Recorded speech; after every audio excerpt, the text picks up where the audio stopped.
Enzyme कैसे काम करता है उसके बाद में हमें ये देखना है कि कैसे एंजाइम कई बार जो हमारी बॉडी के लिए एक बहुत इंपॉर्टेंट कैटलिस्ट है, जो स्पीड भी बढ़ा रहा है, काम भी कर रहा है, वो रिस्पॉन्सिबल हो जाता है हमारी शरीर की किसी बीमारी के लिए, तो हम उसके लिए ड्रग्स लेते हैं। और जो ड्रग्स है वो कैसे इंटरेक्ट करती है इस एंजाइम के साथ और कैसे उसका फंक्शन हटाती है। जैसे ये हमारी बॉडी में इम्पॉर्टेंट सब्सटेंस हैं जिनको कन्वर्ट करते हैं रिक्वायर्ड सब्सटेंसेस में, जो हम खाना कंज्यूम करते हैं उनके किसी फॉर्म पे। मगर कई बार हमारी बॉडी में या तो अनवांटेड एंजाइम्स बन जाते हैं जिनका काम तो कैटलाइज करना है, बट वो आपके सब्सटेंस को प्रोडक्ट की जगह पॉइजन में कन्वर्ट कर रहे हैं या ऐसी किसी चीज़ में कन्वर्ट कर रहे हैं जो शरीर के लिए नुकसान दे। जैसे आप लोग जॉइंटिस के केस में सुनते होंगे कि लीवर में एंजाइम्स क्रिएट हो गए हैं और उसको ख़त्म करने के लिए डॉक्टर्स के हमेशा ये सजेशन होता है कि ऑयली चीज़ें कंज्यूम नहीं की जाए, और साथ में ऐसी दवाई दी जाती हैं जो उन बनने वाले बॉडी के एंजाइम्स को डिग्रेड कर दे, उनके फंक्शंस को ख़त्म कर दे। तो एंजाइम एक यूज़फुल चीज़ है, फिर भी कई बार ऐसा होता है कि वो उस फॉर्म में बन जाते हैं बॉडी में कि वो हमारी बॉडी में एक इम्पॉर्टेंट सब्सटेंस को हो सकता है पॉइजन में क्रिएट कर रहे हो, या फिर उन्हें जिन सबस्ट्रेट के साथ रिएक्ट नहीं करना हो उसके साथ रिएक्शन करना शुरू कर देते हैं। तो अब सेकेंड हमारा पार्ट है how do the drug interact with enzyme. तो हम ये पढ़ रहे हैं कि how drug interact with enzymes. हमें ये देखना है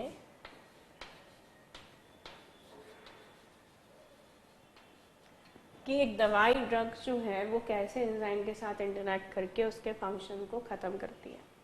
तो हम ये पढ़ेंगे उसके दो मोड होते हैं। वन इज कॉम्पिटिटिव मोड, जिससे वो ये काम करती है,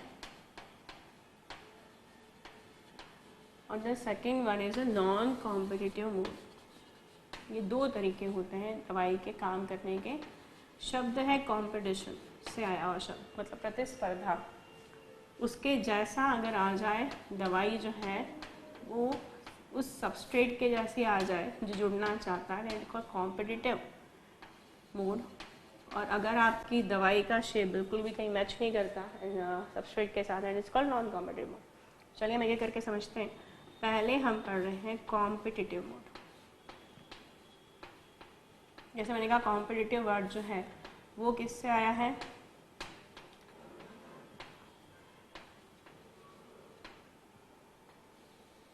कॉम्पिटिशन से। मतलब कोई ऐसी दवाई आपने कंज्यूम की है जिसका शेप सबस्ट्रेट से मिलता है, शेप मिलता है तो उससे क्या फ़ायदा होगा देखते चलिए।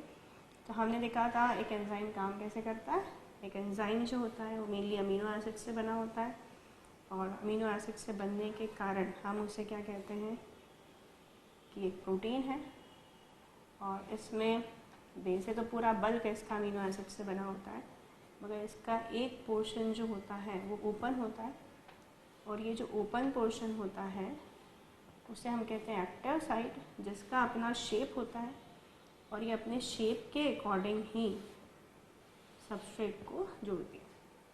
तो ये कुछ हमने जो पढ़े थे एक बार देख लें।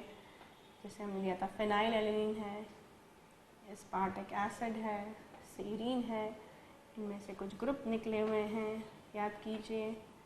इससे निकला था बेंजीन का रिंग,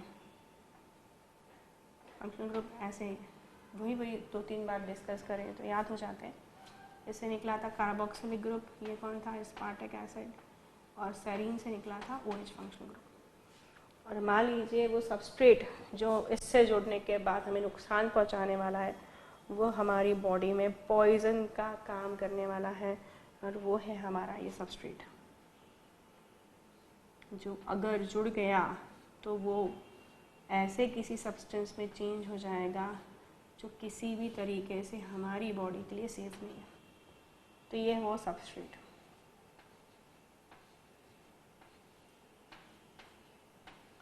जो इसके साथ आके इसलिए जुड़ने वाला है क्योंकि इसका शेप इसके साथ मैच हो गया, और जैसे ही इसके साथ ये जुड़ेगा इस पर इंटरेक्शन शुरू हो जाएगा और ये पॉइजन में ऐसी चीज़ में कन्वर्ट हो जाएगा जो हमारी बॉडी के लिए सेफ नहीं है।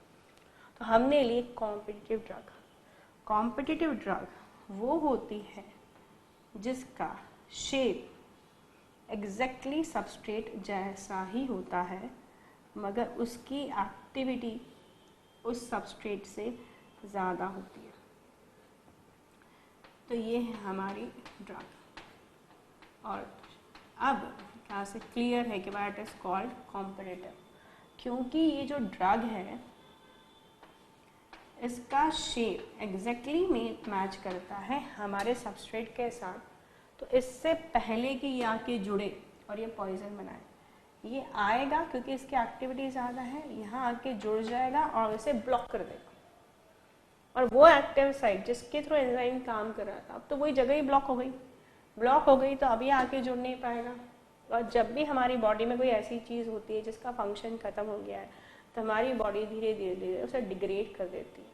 हम लोग क्यों कहते हैं कि natural things are good, because they are biodegradable, ये टूट जाती, ख़त्म हो जाती हैं। तो जैसे जैसे इसको ये ब्लॉक करेगा, क्योंकि इसका शेप बिल्कुल एक जैसा ही है, तो एंजाइम्स शेप के बेसिस पे काम करता है। तो वो आइडेंटिफाई नहीं कर पाएगा कि सबस्ट्रेट है और ये ड्रग है, तो ड्रग को जोड़ लेगा। ड्रग को जोड़ते ही साइट क्या हो जाएगी, ब्लॉक। और जैसे ही साइट ब्लॉक होगी वैसे इसका फंक्शन खत्म हो जाएगा, और जैसे इसका फंक्शन खत्म होगा हमारी बॉडी उसे डिग्रेड करके बाहर निकाल देगी। तो जिस तरह हमारी बॉडी में अगर एंजाइम रिस्पॉन्सिबल था हमारी किसी तकलीफ के लिए, तो वो हट जाएगा। तो इस तरह हुई ड्रग्स या मेडिसिन। मैं आपको क्लियर कर चुकी हूँ, ड्रग्स वैसे तो हैबिट फॉर्मिंग सब्सटेंस कहलाता है, मगर मैं क्लियर कर दूँ, मैं इसे मेडिसिन के रिस्पेक्ट में बता रही हूँ जो हमारी बॉडी में कोई साइड इफेक्ट नहीं कॉज करेगी। तो पहला था कॉम्पिटिटिव मूव, तो हम नेक्स्ट देखते हैं नॉन कॉम्पिटिटिव।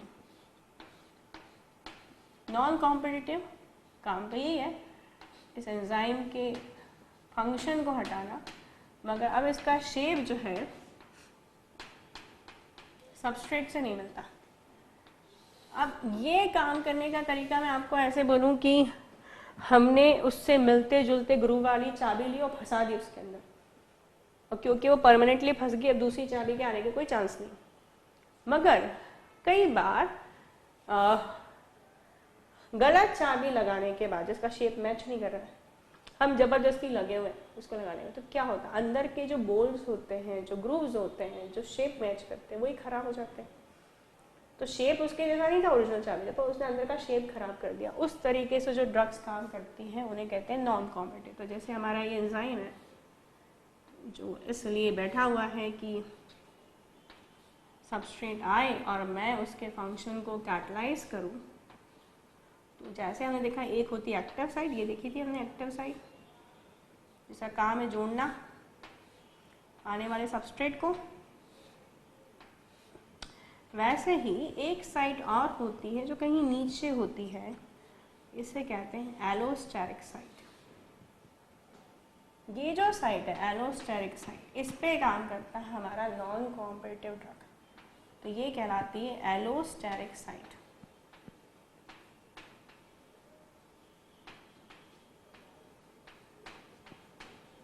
तो जो भी ड्रग होती है वो क्या करती है, वो आती है और एलोस्टेरिक साइट पे जाके जुड़ जाती है।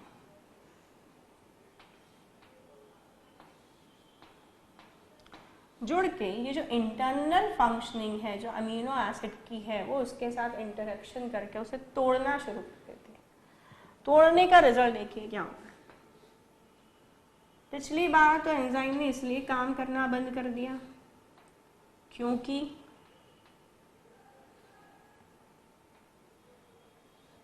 ब्लॉक हो गया, मगर इस बार वजह कुछ और है। इस बार वजह ये है कि जो एलोस्टेरिक साइट पर मेडिसिन थी, जो ड्रग थी, जो दवाई थी, उसने कुछ ऐसा अंदर से गड़बड़ की कि जो उसका शेप था वही चेंज हो गया। और मैं कह चुके हैं शेप सेलेक्टिव टाइप की, कि अगर आपके अंदर के ग्रूव्स ही खराब हो गए तो आप भले ही ओरिजिनल चाबी भी लेकर आओगे तो वो काम ही नहीं करेगा, तो शेप बिगड़ चुका है।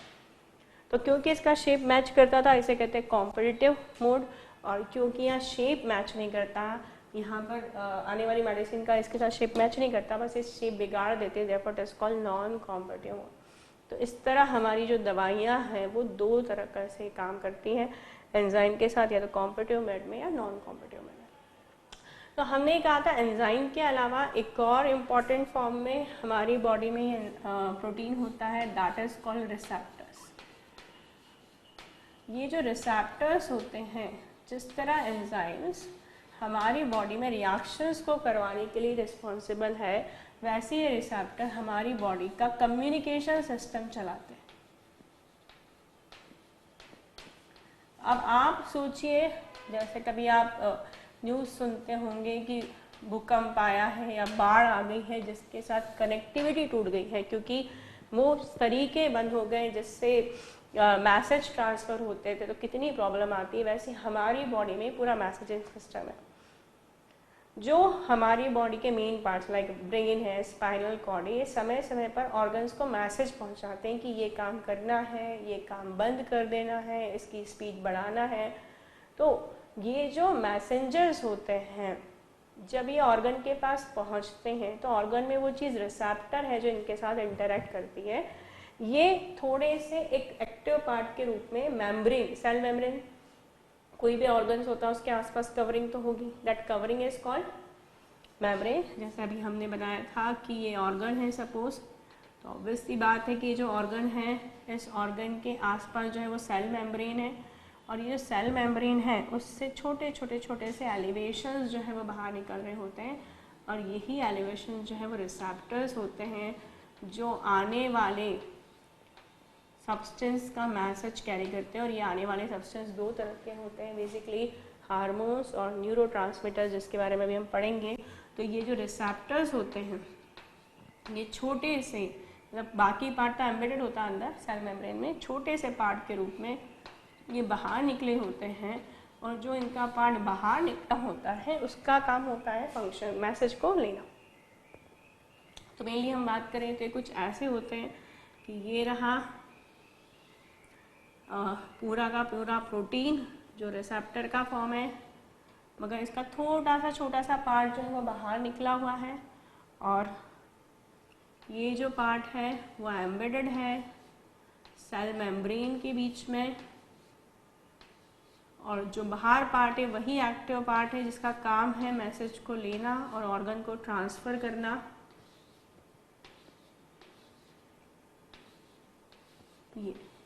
ये सेल मेम्ब्रेन है जिसमें एक छोटा सा प्रोटीन पार्ट बाहर निकला और बाकी अंदर है। और जैसे मैंने दो नाम लिए थे मैंने, हार्मोन्स और neurotransmitters, they are called chemical messengers, क्योंकि केमिकल्स के बने हुए हैं। तो ये जो केमिकल मैसेंजर्स होते हैं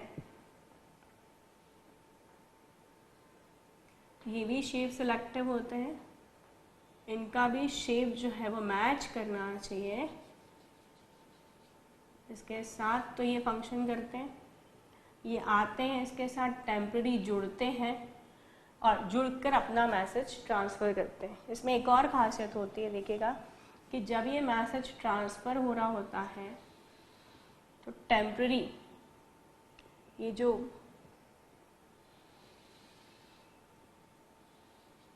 ऊपर का एलिवेशन है इसका टेम्पररी जो शेप है वो चेंज हो जाता है, टेम्पररी, परमानेंटली नहीं, टेम्पररी जो है वो शेप चेंज हो जाता है। ये हमने बात की थी, ये सेल मेम्ब्रेन है जिसके अंदर ये एम्बेडेड है, और जैसे ही इनके पास में ये आएगा इसका जो शेप है वो टेम्पररी चेंज हो जाएगा। तो जब ये आपस आके जुड़ते हैं इससे, तब हम ये देखते हैं थोड़ी देर के लिए इनका जो शेप है वो चेंज हो जाता है। ये हार्मोन भी हो सकते हैं, न्यूरोट्रांसमीटर्स भी होते हैं, अभी हमने कहा देखेंगे इनके बारे में। और ये जो भी मैसेज लेके आए हैं, मैसेज दो तरह के होते हैं, एगोनिस्ट और एंटागोनिस्ट। एगोनिस्ट मतलब कोई काम शुरू करने का मैसेज, और एंटागोनिस्ट किसी काम को बंद करने का मैसेज। कई बार टाइम हो जाता है उस प्रोसेस को होते होते, बंद करना है, फिर ये डिपार्ट कर जाते हैं, ये वापस निकल जाते हैं, और जब ये वापस निकल जाते हैं तो अगेन ये अपनी ओरिजिनल शेप में आ जाता है। तो इस तरह ये रिसेप्टर्स काम करते हैं। तो ये जो रिसेप्टर्स हैं ये भी प्रोटीन है, इनका सेल मेम्ब्रेन में ये एम्बेडेड होते हैं, इनका छोटा सा पोर्शन बाहर निकला होता है जिसे एक्टिव साइट कहते हैं, और ये जो एक्टिव साइट है इस पर केमिकल मैसेंजर्स, जिसके दो मेन एग्जांपल है हार्मोन्स और न्यूरोट्रांसमीटर्स, वो आते हैं, मैसेज देते हैं। मैसेज देते वक्त टेम्पररी इसका शेप जो है वो चेंज होता है, फिर डिपार्ट कर जाते हैं जिससे वो अपनी ओरिजिनल शेप में आ जाता है। तो जो केमिकल मैसेंजर जिनकी हम बात कर रहे थे उनमें दो मेन हैं। इससे पहला है हार्मोन्स और दूसरा है न्यूरोट्रांसमीटर्स। पहले मैं इन हार्मोन्स की बात करते हैं। ये एक ऐसे केमिकल सब्सटेंसेस हैं जो हमारी बॉडी में एंडोक्राइन ग्लैंड द्वारा रिलीज होते हैं। एंडोक्राइन वो ग्लैंड्स होती हैं जिनके पास अपनी खुद की कोई डक्ट नहीं होती। ये दूसरे के कम्युनिकेशन सिस्टम को यूज़ करके अपना मैसेज ट्रांसफ़र करवाती हैं।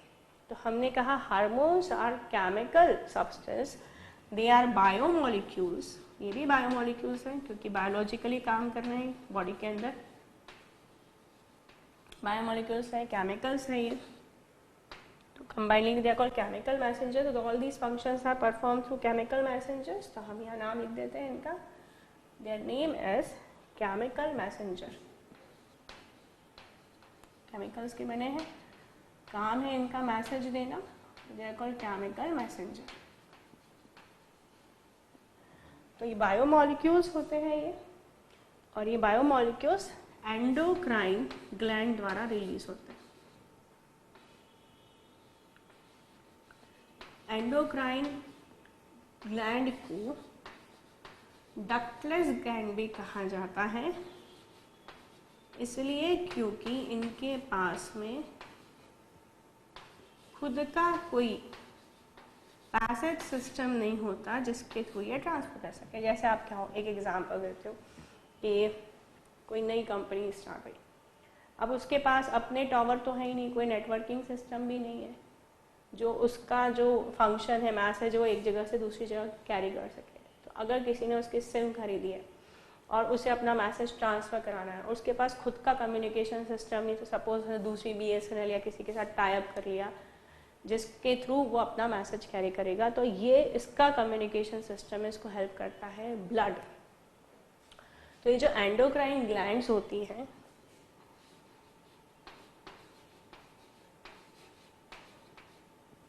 they release their chemicals, that is hormones, into blood. ये इसे ब्लड में पहुंचा देते हैं। हम जानते हैं ब्लड तो हमारी पूरी बॉडी में फ्लो करता है। तो जब ये बॉडी में ब्लड फ्लो करता है तो ये अलग अलग ऑर्गन्स के थ्रू जाता है। तो ब्लड कहाँ पहुंचता है? अलग अलग ऑर्गन्स में पहुंचता है, और अलग अलग ऑर्गन्स में जो रिसेप्टर साइट्स होती हैं they are also shape selective. सबके शेप एक जैसे नहीं होते। तो जब ये ऑर्गन के पास ब्लड पहुंचता है जिसके पास में हार्मोन्स है, तो हार्मोन का शेप मैच करना चाहिए उस ऑर्गन की एक्टिव साइट के साथ, और अगर मैच करता है तो वो अपना मैसेज कैरी कर देता है। और जैसे मैंने कहा ये मैसेज या तो एगोनिस्ट होते हैं, काम शुरू करने के लिए होते हैं, या ये एंटागोनिस्ट भी हो सकते हैं, काम बंद करने के लिए। तो दो तरह से काम करते हैं, दे कुड बी एगोनिस्ट और दे कुड बी एंटागोनिस्ट। तो हम फंक्शन देखें कि बायोमोलिक्यूल से केमिकल मैसेंजर हैं, इसलिए बॉडी में रिलीज हुए हैं जिससे किसी पर्टिकुलर ऑर्गन्स को इंस्ट्रक्शन दिए जा सके काम करने के या काम बंद करने के। पर जिन एंडोक्राइन ग्लैंड द्वारा रिलीज होते हैं उन्हें डक्टलेस ग्लैंड कहते हैं। उनके पास खुद का कोई कम्युनिकेशन सिस्टम नहीं है, इसलिए वो अपना पूरा केमिकल ब्लड में पोर कर देती हैं। ये जो ब्लड है वो धीरे धीरे बह के सारे ऑर्गन्स में से पास होता है, हर एक रिसेप्टर्स के पास में जाता है। पर अगर रिसेप्टर का शेप मैच करेगा तो वो उसे मैसेज कैरी करता है, अदरवाइज ये आगे चला जाता है। अब ये जो इनकी खासियत है, जो इन्हें न्यूरोट्रांसमीटर से अलग करेंगे, they do not degrade immediately. मतलब ये गए, जुड़े, अपना मैसेज ट्रांसफर किया, then they will remain in the blood near by that organ for some time. अपना मैसेज करने के बाद, देने के बाद भी वो थोड़ी देर वहीं ब्लड में रुक जाते हैं। और जब वो थोड़ी देर ब्लड में वहीं रुक जाते हैं, इसका मतलब अगेन इनमें एफिशिएंसी है कि मैसेज कैरी कर सकें, तो वापस जाते हैं ऑर्गन के पास में। और थोड़ी देर, इमीडिएटली इनका काम खत्म नहीं होता। इन्हें काम दिया गया था एक मैसेज देने का, और कई बार इंटरेक्शन प्रॉपर नहीं हो पाता। अगर सिस्टम ने पहली बार में नहीं लिया तो कोई दिक्कत नहीं, हार्मोन वहीं पर है, दोबारा जाएगा, फिर मैसेज करेगा, और ऐसा 2-3 बार काम करके वही डिग्रेड होता है। तो इसकी खासियत क्या है? It do not degrade immediately.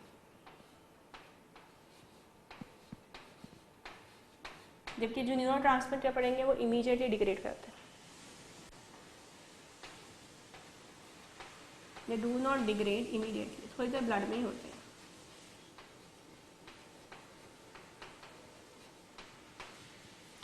इसको हम एग्जाम्पल से देखते हैं। एक एंडोक्राइन ग्लैंड है जिसका नाम है एड्रेनल मेडुला।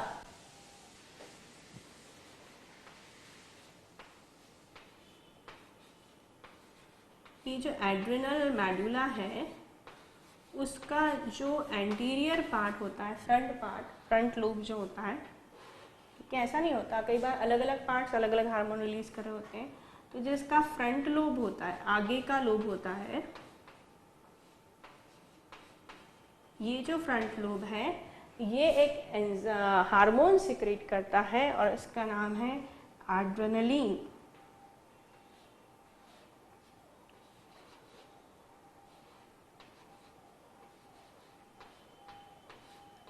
इस एड्रेनलिन हार्मोन को एपिनेफ्रिन के नाम से भी जाना जाता है।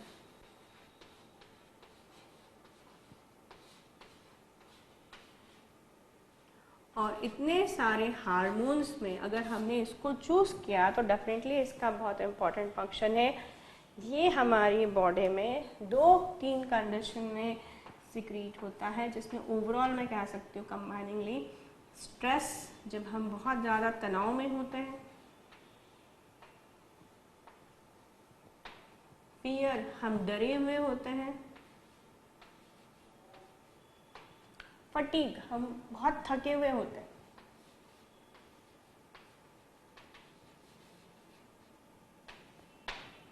इसका काम है जब हम डरे हुए हैं, बहुत स्ट्रेस में हैं, तो हमारी बॉडी को इस लायक बनाना कि हम आने वाली सिचुएशन को आसानी से हैंडल कर सकें। लाइक ये ब्रेन में अचानक एयर का सप्लाई बढ़ा देगा, जिससे आप प्रॉपरली सोच सकें कि आपको काम कैसे करना है यदि आप बहुत स्ट्रेस में हैं तो।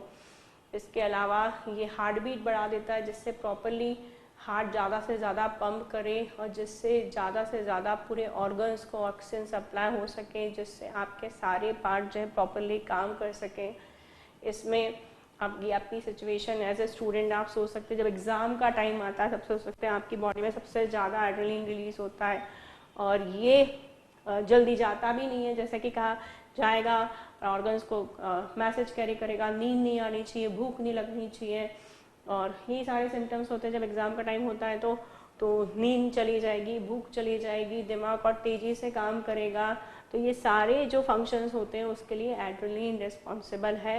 तो ये हमने कहा ये एक तरह का केमिकल मैसेंजर है जो हमारे रिसेप्टर्स को एक्टिवेट करके मैसेज कैरी करता है। और उसके अलावा सेकेंड वन जो है उन्हें कहते हैं न्यूरोट्रांसमीटर्स।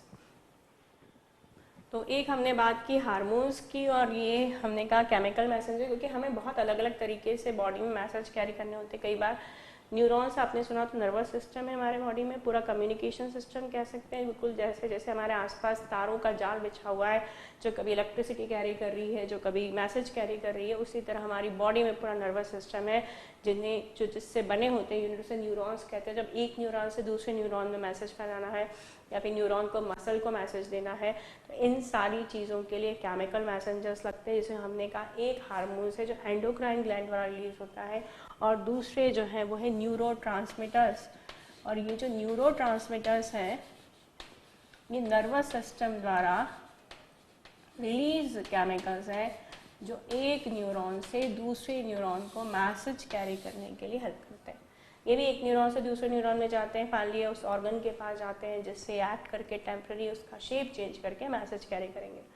तो ये जो neurotransmitters they are also biomolecules, they are very small molecules. और ये जो छोटे से मॉलिक्यूल्स हैं इनके कुछ एग्जांपल्स देख लेते हैं। दे आर स्मॉल मॉलिक्यूल्स और इनके कुछ एग्जांपल है लाइक एसिटाइलकोलिन एक केमिकल है, सेरोटोनिन, डोपामिन,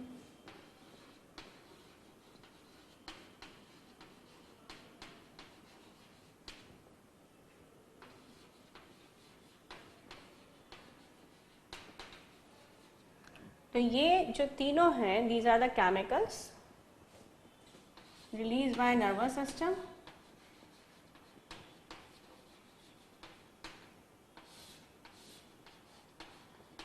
जो एक न्यूरॉन से दूसरे न्यूरॉन में मैसेज ट्रांसफ़र करते हैं, फाइनली ऑर्गन्स के पास पहुंचते हैं, जिससे प्रेजेंट हमारे प्रोटीन के फॉर्म रिसेप्टर से इंटरैक्ट करके मैसेज को कन्वे करते हैं। अब दोनों के काम करने का तरीका तो बिल्कुल सेम है, ये बात इम्पॉर्टेंट है, मगर इनमें कुछ फ़र्क है जो ध्यान रखना है। एक तो ये उन ग्लैंड से रिलीज़ होते हैं जिनके पास में कुछ अपना कोई सिस्टम नहीं है, बट नहीं, ये जो है जिन ग्लैंड से रिलीज होते हैं, जिनसे जहाँ से उनके पास अपना पूरा कम्युनिकेशन सिस्टम है जिसके थ्रू ये ट्रांसफ़र करते हैं, ये ब्लड के थ्रू नहीं जाते। दूसरी बात, हमने यहाँ बात की थी दे डू नॉट डिग्रेड इमीजिएटली, और यहाँ पर हम ये कहेंगे दे डीएक्टिवेट इमीजिएटली।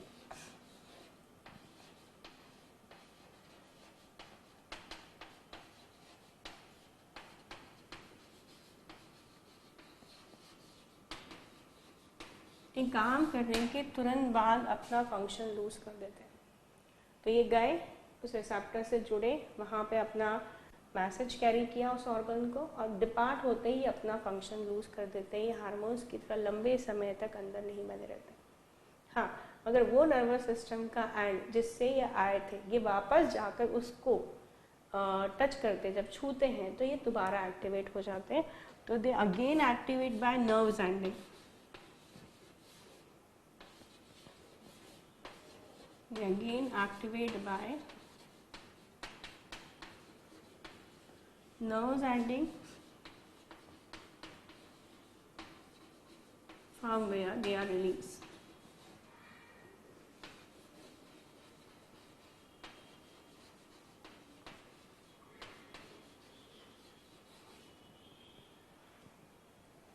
तो ठीक है, इनमें दो फर्क तो है जो क्लियरली दिखाई दे रहे हैं कि एक तो वो अपनी डक्टलेस ग्लैंड में रिलीज होता है, इसलिए वो ब्लड में चला जाता है, उसके थ्रू काम करता है। इनके अपना प्रॉपर सिस्टम है, नर्वस सिस्टम, जिसके थ्रू एक न्यूरॉन से दूसरे न्यूरॉन में जाते हैं।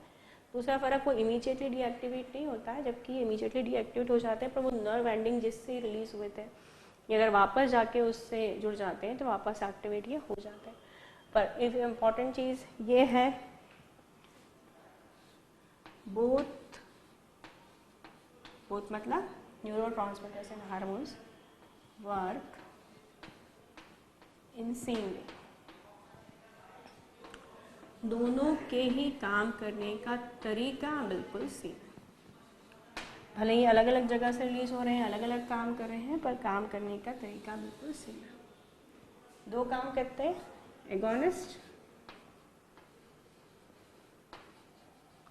Agonist means start working, start functioning, कोई काम रुका हुआ है तो उसको कराना, और एंटागोनिस्ट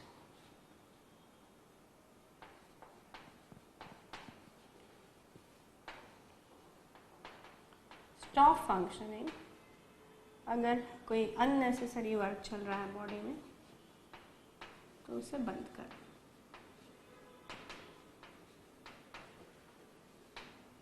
ये दो तरीके से काम करते हैं, both work in the same way. इसके अलावा हम रिसेप्टर्स को लेकर भी हम बात कर रहे हैं, तो एक चीज़ जो इम्पोर्टेंट है डिस्कस करना,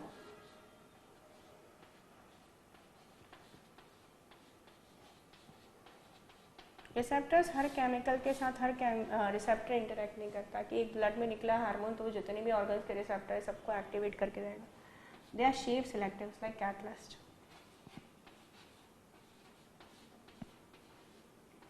ये पर्टिकुलर शेप के ही सब्सटेंस के साथ आपस में जुड़ते हैं। वजह कि इनका शेप अलग होता है, इनका स्ट्रक्चर अलग होता है, इनमें प्रेजेंट अमीनो एसिड के कंपोजिशन अलग होते हैं, तो हो सकता है शेप मैच कर रहा है पर वो फंक्शनल ग्रुप ही बाहर नहीं है जो उन्हें जोड़ने में मदद कर सके।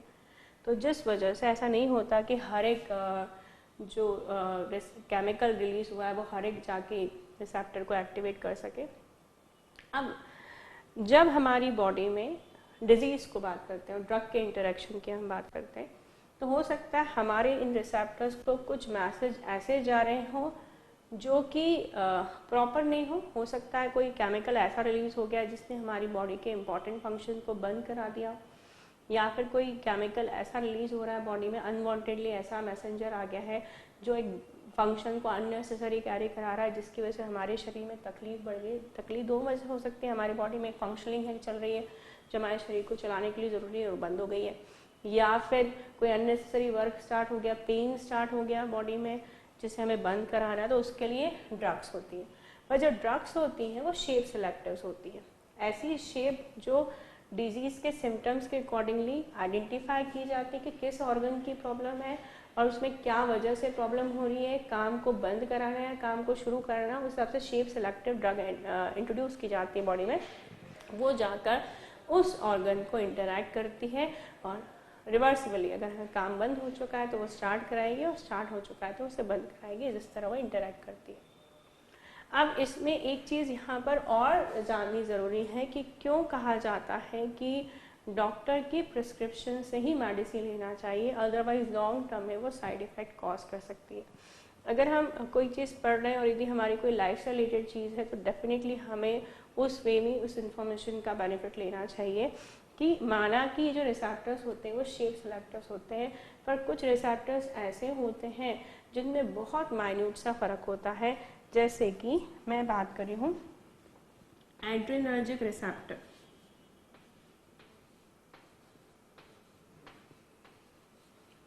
ये ऑर्गन में प्रोड्यूस वो रिसेप्टर्स हैं जिन पे एड्रेनलिन हार्मोन काम करता है। जैसे मैंने कहा इसके बहुत सारे काम हैं, ब्रेन से रिलेटेड काम है, हार्ट से रिलेटेड काम है इसके, हमारी मसल्स को रिलेटेड काम है इसके, कई काम बंद कराता है, कई काम चालू कराता है according to the situation of stress. अब मान लीजिए इसके इंटरेक्शन से ज़्यादा एड्रेनलिन रिलीज होने से हमारी कोई अनवांटेड फंक्शंस है जो चालू हो गया है या बंद होने वाला हो गया है, जिसकी वजह से हमारी बॉडी को तकलीफ हो रही है। तो इसके दो टाइप होते हैं, एक होता है अल्फा एड्रेनर्जिक और इसी का दूसरा रिसेप्टर होता है बीटा एड्रेनर्जिक। वैसे तो इनके शेप फर्क होते हैं, मगर ये भी समझना ज़रूरी है इनके शेप में बहुत माइन्यूट सा फर्क है, बहुत माइन्यूट सा। अब अगर डॉक्टर के प्रिस्क्रिप्शन से मेडिसिन नहीं ली, एक जनरल बेसिस पे कि शरीर में दर्द है, हमने मेडिसिन ले ली बिना इस चीज़ को समझे कि किस ऑर्गन में दिक्कत है, ये हम जानें कि बीटा एड्रेनर्जिक की नंबर्स हार्ट में बहुत ज़्यादा होते हैं।